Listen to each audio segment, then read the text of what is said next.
আমরা সিউড়ি সতীঘাটা যে শ্মশান আছে, আপনারা জানেন যে আমাদের নির্বাচনে আমরা বারবার বলেছিলাম পরিবেশ বান্ধব দাহ করার জন্য জেলা সদর শহরে ব্যবস্থা করতে হবে।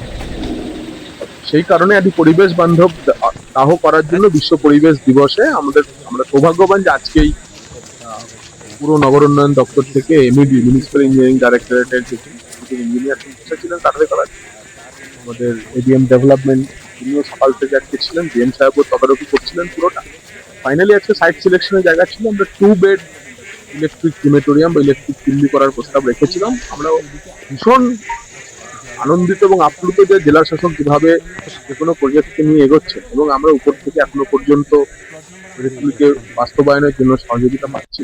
তাই ডাবল ইঞ্জিন ট্রিপল ইঞ্জিন সরকারের মাহাত্ম্য সিউড়িবাসী এবং শুধু সিউড়ি না, আপনি জানেন যে এটা সিউড়ির বহু দেহ আমরা বহরমপুরের ঘাটে খুব কম সময়ের মধ্যে আমরা দাহ করে ফেলতে পারবো ইলেকট্রিক চিমনি আছে বলে যাই।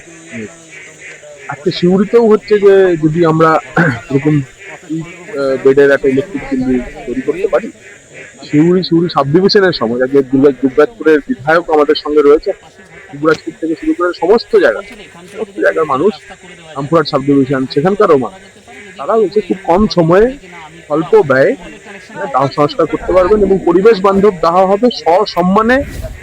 অনেকে আছেন যারা বাচ্চারা বাইরে থাকে, বাবা মার মৃত্যু হলে পরে তাদের এখানে কোনো রাখার ব্যবস্থা বা সুন্দরভাবে দাহ করার ব্যবস্থা নেই, সেটা করা যায়।